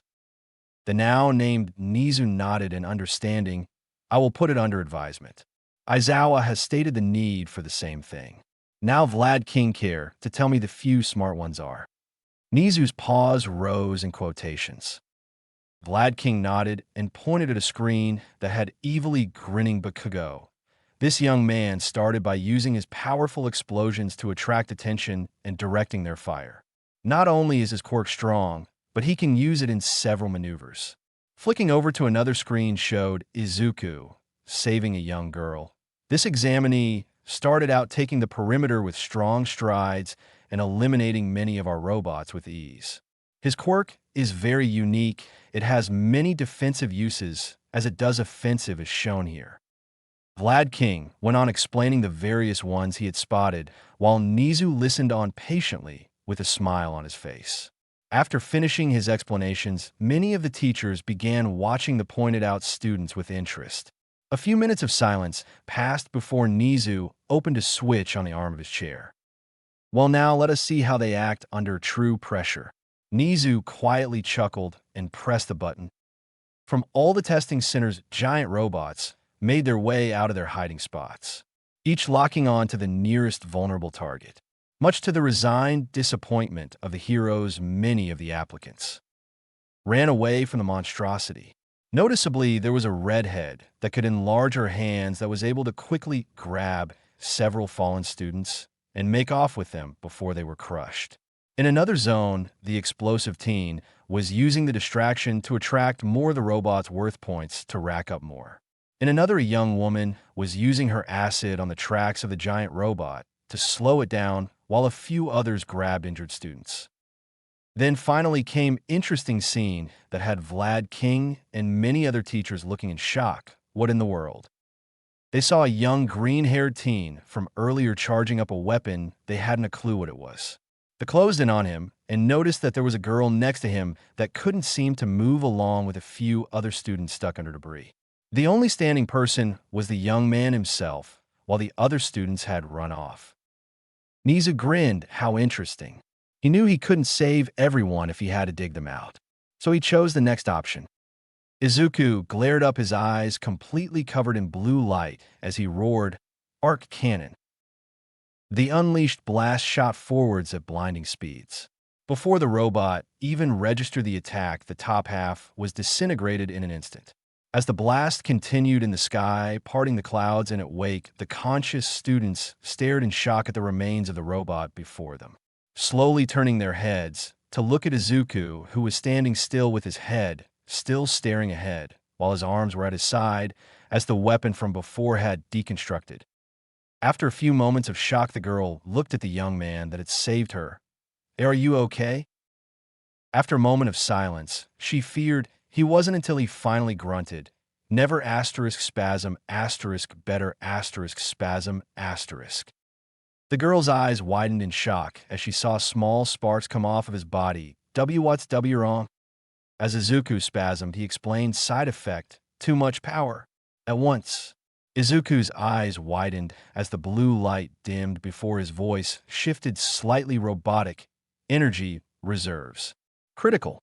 Forced sleep. Applied." Izuku saw darkness. Teacher observatory. Nizu was positively giddy at this development. Oh, how wonderful. This year's batch will definitely be extraordinary. He clapped his paws excitedly. Meanwhile, the other teachers stared in shock at the green-haired young man. Some repeatedly rubbed their eyes to make sure that they weren't hallucinating. A student had utterly destroyed a zero-pointer robot with a single attack. Before they could even fathom his strength, they saw him collapse to the ground, seemingly unconscious. It would seem that it was too much even for him. A well-endowed woman chuckled. The figure next to her, wearing an Western getup, agreed. An attack like that would need a drawback, though I can't deny that it got the job done. Nizu listened contentedly as the teachers all talked about the young man before he interrupted them. Now, we have plenty of other students who were exceptional." He hopped off his chair and clasped his paws back together behind him. "Let us get on with the grading." "Shall we?" Hisashi let out a frustrated sigh. "You knew damn well that was experimental." He jerked wires off his son without compassion, enjoying the grimaces, but went ahead and used it anyway. And for what? He gave Izuku a sly grin. "To save a pretty girl," he teased, helping his son off the table. A light blush adorned Izuku's cheeks before huffing. She wasn't the only one there. Hisashi's grin widened. "Ah, but she was the reason you noticed." Refusing to rise to the bait, Izuku ignored his father while he stood on his 2 feet once more. There had been longer-lasting damage than he thought, though he attributed this to having low energy in the first place. There was no real way to recharge his system outside of rest. Usually after a normal night's sleep, he'd be back to 100% capacity, but since he nearly fried his body, he needed more time to recharge. The Hardlight was using energy to repair itself alongside its host. As of right now, he was at 50% and stiff as a board being stuck to a table for the past 2 days. Hisashi wiped the grin off his face before giving a piercing glare. "You're lucky that I convinced your mother that it was just a small issue and you only needed rest." He whacked the upside of his son's head. "Ow. As it is, you'll need to rest more, and by tomorrow you'll be back to perfect condition." Hisashi shook his head and walked over to the monitor that showed Izuku's internals. "You were lucky that your quirk decided to make a buffer on the fly, otherwise you would have fried yourself completely and most likely be in a coma for who knows how long." Izuku looked down at his feet in frustration, clenching his fists together. "I just chose the best course of action." He felt a comforting hand on his shoulder and shifted his gaze to meet his father's understanding eyes. "I know that, my son," Hisashi chuckled, "but there is always another way. While you may have saved them, you left yourself vulnerable, and with them being injured wouldn't have helped matters." Hisashi made sure Izuku was looking at him. What if the enemy was still in fighting condition? Not only would the others be injured, they would have to try and protect you while protecting themselves and other. He saw Izuku's eyes widened. "You must always take in a bigger picture." He patted his son's shoulder and smiled. "Now, let's go eat. Your mom made katsudon to celebrate your acceptance into UA." Izuku raised an eyebrow. "I haven't received any notifications that I've been accepted." Hisashi gave his son a blank stare. "If you're not accepted into UA, I'll post my research for the entire world." Later that week, Yui floated around Izuku's head as he dozed off lazily before speaking. The letter should be here any day now, right? Oh, huh. Izuku yawned sleepily, his eyes struggling to keep open. So, shouldn't you be hovering by the door? Yui asked curiously. I've seen the videos of other students acting as such for their own acceptance letters. Oh, huh. Izuku's eyes fluttered shut as his mumbled reply came through his lips. Yui pouted down at Izuku, crossing her arms a huff. Stupid big brother. As he slowly fell asleep, Izuku began to see images of his friend Kyoka, her smile shining through as they listened to the latest album that came out. Her embarrassed reaction upon realizing she was nerding out on music. Her ear jacks poking together while she showed him her costume design. Then it was just her smiling at him with a light pink blush adorning her cheeks. She began to lean forward and, Izuku. Ga-ha-ha. Launching straight upwards, Izuku had latched onto his ceiling, while after a short moment later the door to his room slammed open, showing a heavily breathing and shaking Inko. After a moment, Inko frowned, not seeing her son before looking up. She saw the wild look in his eyes as he twitched and gazed down at the sudden movements. Stifling a giggle, Inko calmed herself before asking, "What are you doing up there?" Izuku, craning his neck slowly facing Inko, gave her a blank stare. "I was taking a nap." And then there was yelling. Trying to control her laughter, she held out an envelope in her hand. "Well, maybe this will convince to come down?" Izuku looked back at his hands and back to his mother. "I don't know. Pretty nice up here, actually." Now it was Inko's turn to give him a blank stare before raising an eyebrow. Even if the letters from Yue, she was met with silence. There was quiet creak. Oh, his fingers slipped, damn it. The sound of waves lightly running over the beach head greeted Izuku's ears as he sat above the beach near the boardwalk. The smell of the sea calmed his nerves as he gazed out to the horizon, contemplating his acceptance letter. He let out a sigh before grumbling, "All Might needs to learn to keep his mouth shut." Flashback. Upon fixing the small holes in his ceiling, he sat down in front of his desk and opened the letter. What he didn't expect was to the principal of UA greeting him with a smile.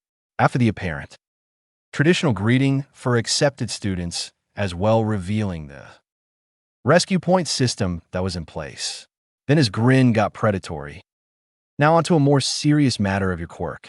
I heard from a recent new addition to our staff that your quirk is rather unique. One could say it's artificial. Nizu's grin seemed to grow as if he knew what Izuku's reaction would be. True to form, Izuku's face paled considerably. No one was supposed to know. Exceptions were his family and all. My damn loud-mouthed idol. So, I would like to extend an invitation to our campus. Nizu's grin eased. I understand it is a sensitive topic for you and that you don't want this information getting out. Nizu's arms opened in a welcoming gesture. I assure you there will be no testing of any sort. Just more of a demonstration and few questions that I would like answered. Clasping his arms behind his back, he continued, I have put a date of your appointment in the envelope. I look forward to meeting you, Midoriya. Flashback end. Continuing his forward gaze at the rolling waves, he felt a slight pressure on his shoulder as Yui took her seat. Her gaze held her worry for her brother. It wasn't often that her brother was in a situation that wasn't in his control. Izuku had to admit that it was an unpleasant feeling of being in someone else's palm. He chuckled quietly. It's a feeling that I'm going to have to be used to, sadly. His gaze shifted to Yui. He smiled and placed a small finger on her head and rubbed it softly. It'll be all right, Yui. The principal doesn't seem to be a bad raccoon. Dog bear thing. UA Hero Academy Day before classes. Izuku gazed up at the imposing gates of UA with excitement clearly written across his face.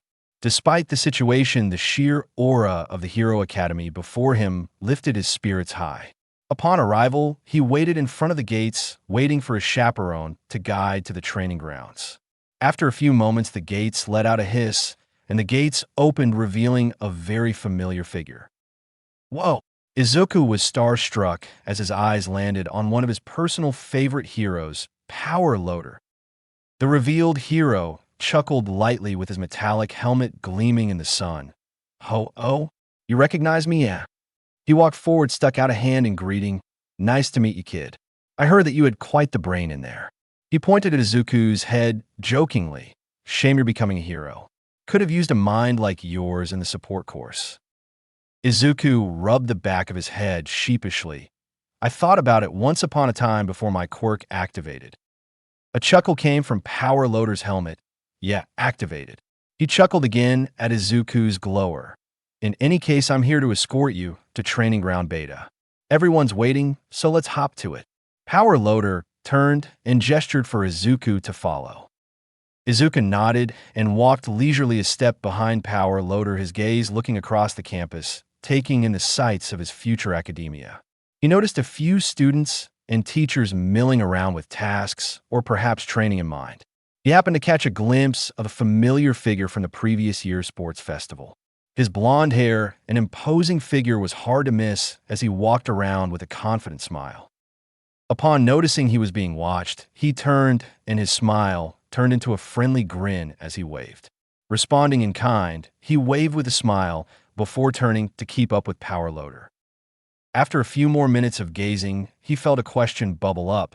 So, is it common for students to be present during school break? Power Loader let out a chuckle and nodded his head. Who are we to not let students better themselves for their future in heroics? Even the other courses come in to work on their skills for their future. Careers. He gestured to all the facilities they were passing. The campus is open for all students to improve themselves. All we ask is a little moderation and keep yourself from being seriously injured. Power Loader looked back at Izuku with a serious look. Many student careers have ended before they even begin, even too far for a recovery girl to heal them. On that note, the trek to the training ground was spent in silence. Izuku contemplated the words of warning for the teacher before him and began to think of measures to try to avoid an early end to his career. Upon reaching ground beta, Power Loader stopped and gestured towards the door of the facility. This is my stop, gotta finish prepping for the incoming support course.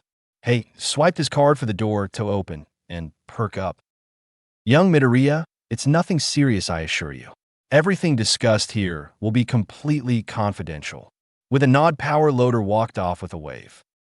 Izuku watched Power Loader leave before letting out a sigh. He was sure that was the case, yet he still didn't like discussing his abilities. The few times he'd done so, it hadn't ended well. There was a reason why his father had to quit working at Vishker. It wasn't because of the technology, it was because of how they wanted to use it. Crossing the threshold of the sliding doors, he was greeted with the sight of towering mountains of concrete. There was no real rhyme or reason to the madness of the field before him. From what Izuku could gather, it was to simulate a changing degree of height, but without the cost of property damage. Walking a bit further in, the doors closed behind Izuku, and he shifted his gaze around before landing upon a group of familiar individuals. A young Midoriya, we meet again. All Might in his muscle form greeted with his ever-present smile. Izuku gave All Might a blank stare that made the pro sweat. For someone who keeps secrets, you're surprisingly loose with others. All Might coughed into his hand, looking away from Izuku. Admittedly, that was a mistake on my part, young Midoriya, but one that needed to be addressed. The individuals here are aware of my predicament, so rest assured you are among trustworthy people. Shifting his gaze slightly, he met the gaze of the one who gave his acceptance letter and bowed respectfully. Pleasure to meet you, Principal Nedzu. Nedzu's grin slightly grew at the respect of the young man before him, strong and polite too. A rare combination these days. He walked over with a grace one would think a creature of his size would not possess. I've heard and seen a lot about you, young Midoriya. Your performance during the entrance ceremony was quite extraordinary. Izuku gave a sheepish grin at that. It was a bit overkill. After a little bit of healthy criticism and self-introspection, I found it wasn't the best course of action. A glint shone in Nedzu's black eyes. Is that so? Why don't you share before we continue? I'm quite curious what the conclusion was. I learned that even though it was a powerful move, it would leave me vulnerable if the enemy that I had defeated wasn't finished. Izuku looked down sadly. It would cause problems for the already hurt heroes nearby, having to defend my useless body, as well as everything else that is going on. Towards the back of the teacher group, a man with shaggy back hair and tired eyes gazed at Izuku, intently listening to his response. Nodding in acceptance, the man was relieved that the young man had learned one of the more important lessons of being a hero that most today still had yet to learn. Nezu was silent for a moment before clapping his paws politely. "Very well," said young Midoriya. "You have possibly learned one of the most important lessons here at this academia." Clasping his paws once behind his back, he took on a more serious tone. "Now on to the reason we are here. Your quirk and what it can do." Izuku grimaced, but nodded in understanding. "I understand. Ask away, and I'll do my best to answer." Nezu nodded. Smart boy he is, making us ask questions upon what we want and not give unnecessary information. Smirking and chuckling internally, "I look forward to our little mind games, Izuku." He grinned. "Very well. How do quirk cancelers affect you?" Izuku gave a shrug. "Honestly, don't know. Those types of quirks are somewhat rare, and the capture equipment doesn't seem to affect me. Probably because it's not a true quirk." Nezu nodded in understanding. "Well, we can test that theory today. Shota, if you please." Tiredly walking forward in a slouch, a tall, individual, scraggly figure approached Izuku with a bored look in his eyes. His scarf hid his mouth as he gazed passively at Izuku, who looked at the man with some intrigue, as if he recognized him from somewhere. The man tisked, "Damn media outlets. I'm an underground hero for a reason." Izuku snapped his fingers, got a little excited. "You're Eraserhead, a pro underground hero. Your quirk suppresses the quirk factor for a period of time. A very handy quirk aside from your renowned martial arts skills." Shota rose an eyebrow in tempered curiosity. "Sadly, my quirk is known, but I'm surprised you know about other set of skills." His voice drawled out, nonchalantly hiding his questioning tone. Izuku sheepishly rubbed the back of his head. "Well, after seeing you the first time that night, I did a little bit more research on the two of you. Just for my own curiosity, of course."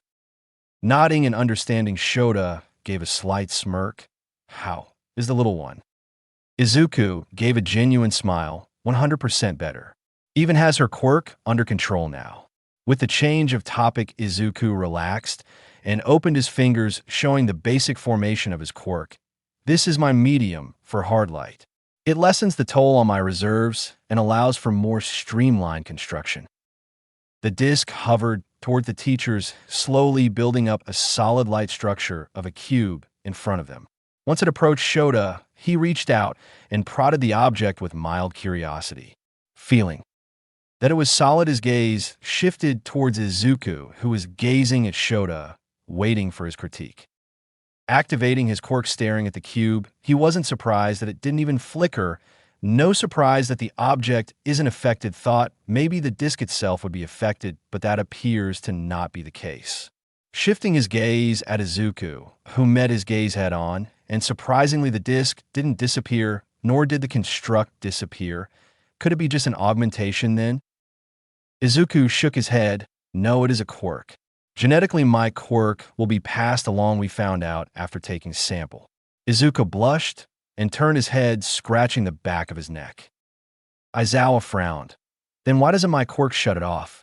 It's been tested that my quirk suppresses the quirk factor gene." Izuku gave a weak smile. "You can't suppress what isn't there, Eraserhead sensei." First day of classes, UA entrance. Gazing up at the school as he passed through the metal gates, Izuku couldn't help but still be amazed at the prestigious academy's campus. To think that the main building here was only a fraction of what UA had was astonishing. Shuffling his duffel bag, he began his walk to his classroom. Classroom 1A. Hard to believe that there are only 2 hero classes. Then again, less students means more effort goes into the ones that they have. According to the pamphlets and past student testimonials, the school gives their teachers free rein on how they teach since they're all pro heroes. Yui mentally communicated. It also shows that of all the years in this school, the first year is the hardest. The first-year teachers are extremely harsh and have been known to expel students frequently. It quotes, "This is where your potential is to be shown. If you don't have it or decide not to perform plus ultra at all times, then you have no place here or in the hero profession." Yui explained while Izuku nodded in agreement. They're not wrong. It may be harsh, but the sooner they realize they can't skate, by then, maybe that'll lessen the death toll. With that sobering thought, Izuku finally approached his classroom door. Raising an eyebrow at the uniquely large door, he began to open the door. As the door, he began to hear shouting from inside. Resisting the urge to grimace once he heard a voice he hoped he wouldn't have to listen to so soon. "Please remove your feet at once from that desk."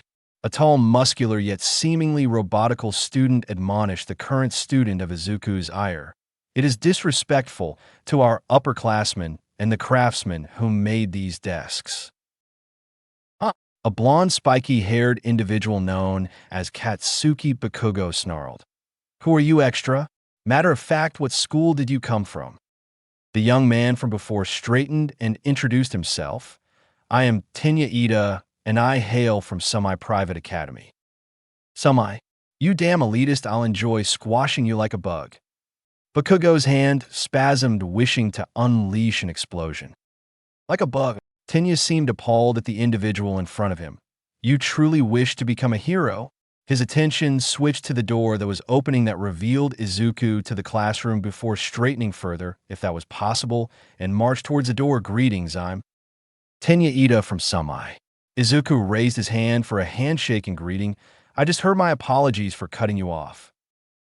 A slight smile came on Ida's face as he grasped Izuku's hand. "It is no problem. I remember you from the entrance exam. You saved quite a few of examinees from injury." Izuku rubbed the back of his head sheepishly. "It wasn't a big deal, really. It's what we're aspiring to be in the future. Doesn't matter if they were competition." Tears seemed to cascade Ida's eyes as gripped his into a fist. "Such a noble outlook. Your aspirations have inspired me to go even further." Izuku chuckled as he shifted his gaze among his other classmates and felt a frown come onto his face. "Where's Kyoka? She said she passed. Don't tell me she's in the other class. I was looking forward to having classes together." "Oi, Izuku, you're blocking the door." A familiar voice teased from behind Izuku. Turning and stepping to the side, Izuku gave a small smile. "Good to see you, Kyoka. For a moment, I was afraid you were in a separate class." She smirked and stepped into the classroom, fist pumping with Izuku along the way, not just browsing the campus before class. It was then that Tenya reintroduced himself. "Greetings, I am Tenya Ida. I look forward to learning to be a greater hero along with you." "All right." Raising an eyebrow, Kyoka turned her gaze to Izuku, who just shrugged at Tenya's unique behavior, while likewise the names Kyokajiro. Tenya nodded and proceeded to go about lecturing another student about sitting on their desks. Gazing around the class, I noticed a few other familiar faces from the field exam, such as the one with Frog, like Mutation Quirk, and a sparkly gentleman. To Izuku it would seem they would have an interesting high school career with equally interesting classmates. "If you're here to socialize, I suggest you leave." Jumping slightly, both Izuku and Kyoka turned and found a talking caterpillar. "It took you 10 seconds to quiet down. Highly irrational. You are hero students in training. This isn't going to be an easy career, so you can forget about taking it easy as if this was middle school." Walking to the podium in the middle of class after stepping out, his sleeping, scraggly, and exhausted-looking man addressed the class. "My name is Aizawa Shota. I'll be your homeroom for as long as you show potential for heroics." Meanwhile, Izuku was shocked to learn that his teacher was going to erase your head. He never mentioned he was a teacher, let alone being my teacher. After letting the information sink, he reached beneath the podium and pulled out a box containing uniforms. Pulling one out, he drawled out, "Put these on and meet out on the practice field immediately. There will be no need for the orientation. We don't have the time necessary for something so trivial. Now move." Watching the students rush out to the field, Aizawa nodded in approval. "Good, you're learning. Now, He gazed over the class before locking eyes with Izuku. Midoriya stepped forward. Without hesitation, he did. You scored first on the exam. What was your softball throw in high school? During the end of year physical tests for high schools, I managed 75 meters. Izuku stated, of course, that was after training before, that it was only 35 meters. That was without your core, correct? Aizawa asked, looking at Izuku with a raised eyebrow. Izuku nodded. That's correct. The middle school didn't want interference unless it couldn't be helped. What the hell are you talking about? The whole class looked over to see an enraged Bakugo. Who the hell do you think are Deku? You've been quirkless, and that hasn't changed, you damn nerd. He launched forward in an attempt to bull rush Izuku before he was restrained by Aizawa, who had a whole new look. His eyes glowed, red, his hair defying gravity as it hung in the air and standing straighter with a strong grip on his now apparent capture device. I suggest you calm down and shut your mouth. Aizawa growled out as he glared at Bakugo. I don't know what flew at your middle school, but I will not tolerate this behavior. Bakugo, do I make myself clear? He received a glare, and so pulled harder on the capture device. Am I clear? He received a grunt, and Bakugo stopped resisting. Letting out a gruff grunt, Aizawa pulled out a bottle of eye drops, complaining about irrational kids and his dry eyes.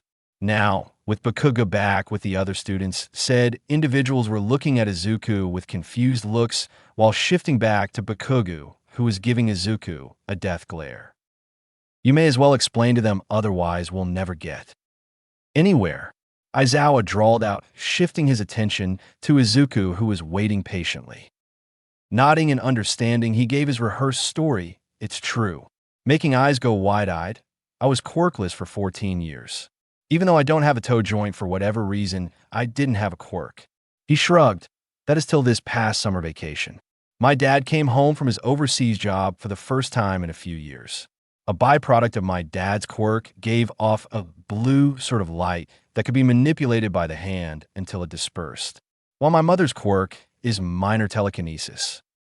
Most of the class was listening intently, while Bakugo grudgingly seemed to nod in acceptance so far with the explanation. He already knew Izuku's dad worked overseas and was rarely ever home, if at all, for years at a time. Izuku chuckled. It was kind of funny. My dad used his quirk in the home, much to Mom's annoyance, and was attempting to pull out of the house. I happened to be passing by when she was pulling it. Opening his palm revealed a black disc that had a light blue glow along the edge, thus my quirk, Hardlight born. Apparently in my dad's quirk, the byproduct was literal nanomachines that broke down outside of the body.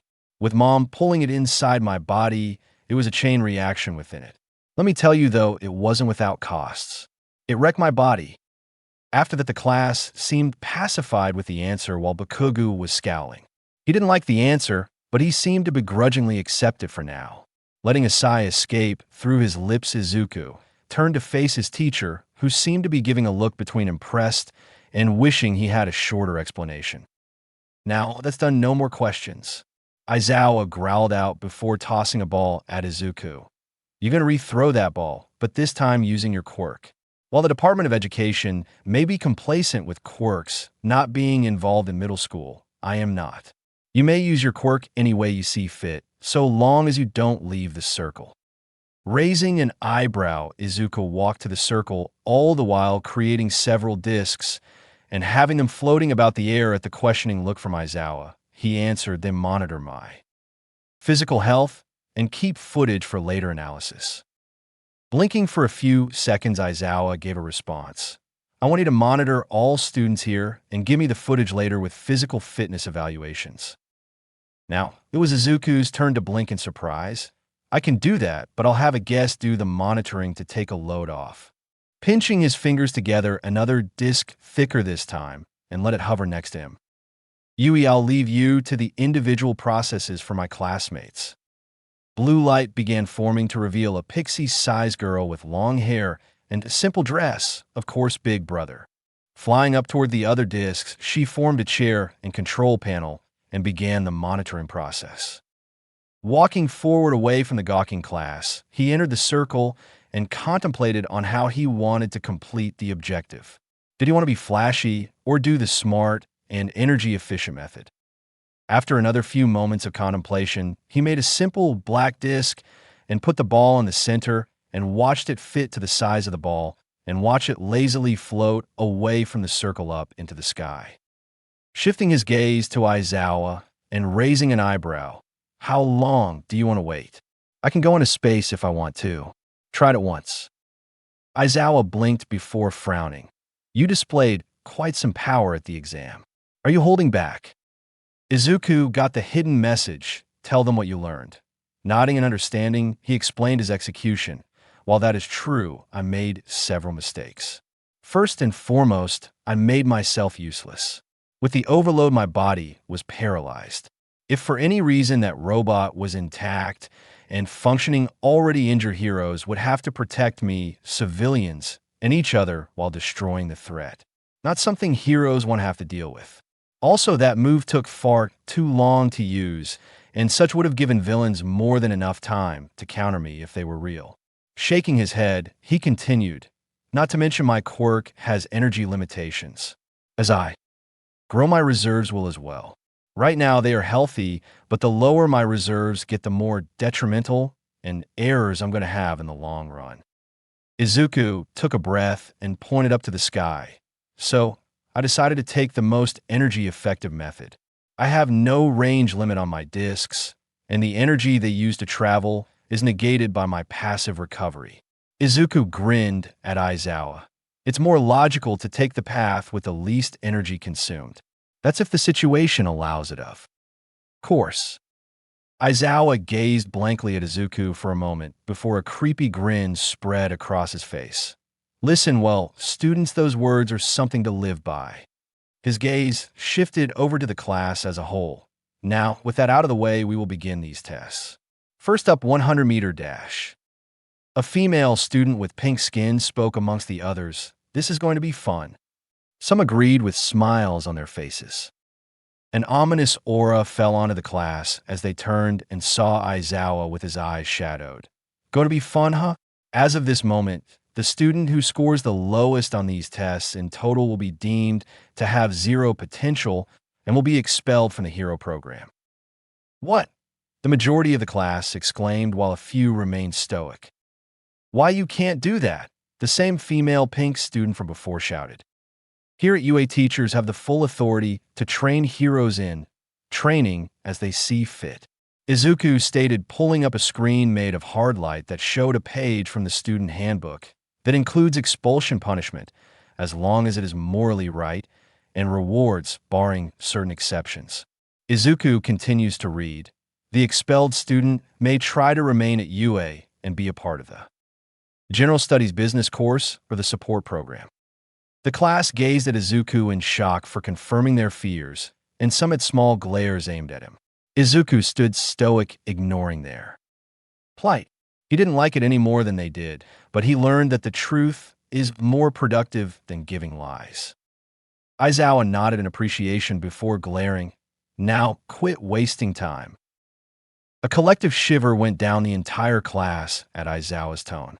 After that, the physical exams began. It was obvious from the beginning that some exams allowed certain students to shine, though there was a collective bunch that maintained high standards and a very promising standard for the future. Izuku showed his prowess in using his Hardlight discs in unique ways. For the long jump, he threw a disc forward that expanded and caught a mid-jump, another infinitive score under his belt. He was followed by a female student by the name of Momo Yairozu.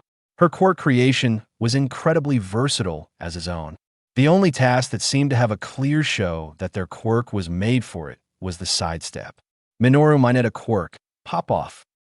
If Izuku was honest, he could see how the shrimp passed the entrance exam. If only for the fact is, balls were incredibly sticky and could be used to destroy the robots with ease. That was all the credit he was going to give.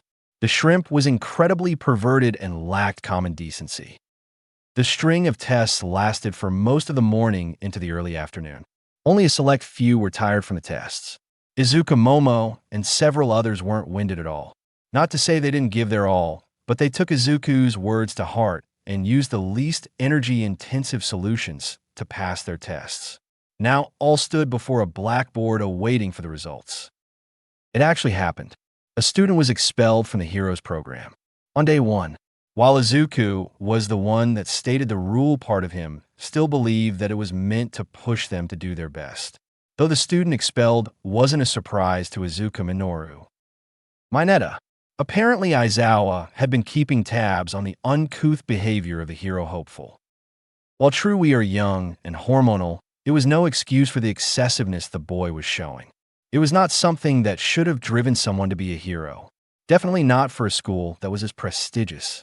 Least to say that sobered up Izuku and his classmates that this school meant business. If you were in the hero course, you were meant to give your all. Izuku walked down the empty halls of UA. He had stayed behind to get information from the orientation, which included an itinerary of the school year subject to change of course and other interesting options for everyone to partake in. While hero students tended to mostly focus on their hero studies and physical training, it was still important not to burn out. Izuku let out a sigh. I get the feeling that things are going to be tense tomorrow. Yui, floating next to him, nodded. Everyone is going to be on edge, afraid of being the next one expelled. That's the thing, though. You have to take risks in order to go farther. Shaking his head, Izuku pulled up some music to lighten his mood. Shame Jairu left early. I figured we would hang out after school. She said her folks called her early, wanting to celebrate her passing her sensei's test. Apparently, they heard about the test. Yui supplied him an answer. Izuku let out a sigh as he exited the building, walking up to the gates. Oh well, there's always next time. He walked a few more feet before coming to a stop. You gonna come out? It's not like you to keep to the shadows. Katsuki. Stepping out of the tree line, Katsuki stood behind a feet away from Izuku with a resting look of neutrality on his face. Took you damn long enough to leave. A frown adorned Izuku's face as he turned to meet the red eyes of Katsuki. I'm sorry, but I don't abide by your schedule. What do you want? I doubt that this is just a friendly chat. Katsuki's lip twitched before speaking once more. How long have you lied to me? How long have you made fun of me? His voice rose as his anger flared and a scowl adorned his face. How long have you looked down on me? Izuku looked dumbfounded before scowling himself. Made fun of you? Looked down on you? Are you an idiot? Izuku shook his head before turning away. You're so delusional about yourself, it's ridiculous. I have never looked down on you or made a single negative comment about your skills. Your temper and bullying tendencies are the only things I belittle, which sadly is most of your character. Izuku snarled and glared back at Katsuki, but I never treated you the way you treat everyone else. I will never be like you. I will always be better than you for the sole fact you care not for others, but only for yourself. Izuku stormed off with music pounding in his ears to try and calm him. Katsuki stood in a spot his previous scowl gone. Calculating eyes stood, watching Izuku's retreating form. Katsuki's fist tightened as he slowly walked forward to go home. Thanks for watching.